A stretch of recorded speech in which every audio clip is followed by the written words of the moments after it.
I think whenever you get theory in a very big, grand way, as you did in the 70s, the 80s, it is in a sense a symptom. It's not reducible to a symptom, it's a thing in its own right, but it also says sort of all is not well.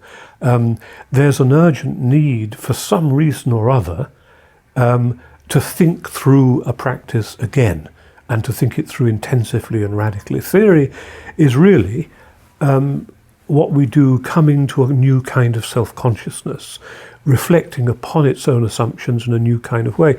And that doesn't always happen. One doesn't always need to do that. But if a discipline or a practice is pitched into crisis, either because of something going on within it or because of external historical factors, and this was very much the case with the situation of culture or the humanities in the late 1960s, then either it thinks itself through again in new ways, or it might just perish and die. And so I think theory, in a big sense of the word, is always a more than theoretical, more than intellectual phenomenon.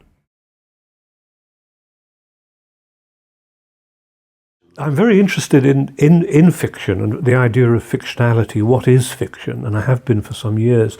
And I've also noted that it's not really been a topic raised much by literary theory, in other words, by the area in which I've worked. It's much more been a topic raised by the philosophy of literature.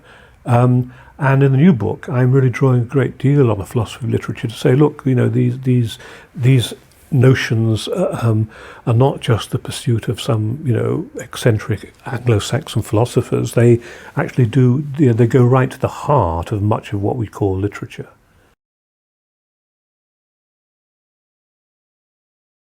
There are two different camps, really. There's literary theory and there's the philosophy of literature. Philosophy of literature is a very different kind of animal, and one thing I'm trying to do in my new book, The Event of Literature, is actually, and rather unusually I think, is to get some dialogue going between these actually two rather alien adversaries. Philosophy of literature is largely Anglo-Saxon philosophy, moving into the field of say, aesthetics, raising questions about the meaning or definition of art or literature, the importance of intention, the nature of fiction. It raises some very, very vital and fascinating questions which overlap with literary theory, I think, but literary theory, of course, comes much more from a continental philosophical tradition, and those two traditions haven't really spoken much to each other. People sometimes think, well, either you have a very stringent definition of something, or there's no way of defining it at all. You know, it's completely up for grabs. I think that is a dangerous and false opposition. Wittgenstein famously said that it made perfect sense to say to somebody, stand roughly here. You know, you don't need to measure it down to the last millimeter.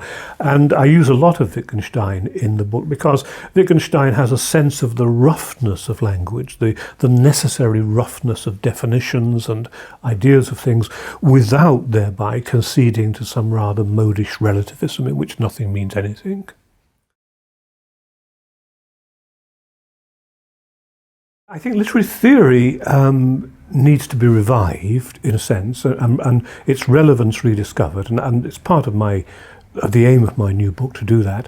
Literary criticism is, in a sense, an even more parlous situation. I mean, it really, literary criticism, as I understood it and as I was trained, the discipline in which I was trained, the close analysis, alert, responsive analysis of literary works and language is, in many senses, becoming a kind of moribund pursuit, I think. And this is really very worrying because, you know, it works upon language which is part of the stuff we're made of. And to encourage a sensitivity to the shiftingness and strategies of language, I think, is vital, and that's what a literary education usually, usefully did.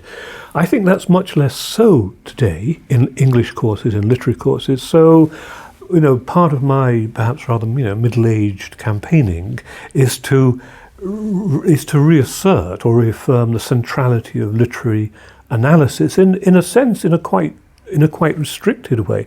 I don't mean by that to cut the text off from history, but that students need to learn to respond to the forms and devices of literary texts, not simply to abstract their content, which is what they often nowadays tend to do, I think.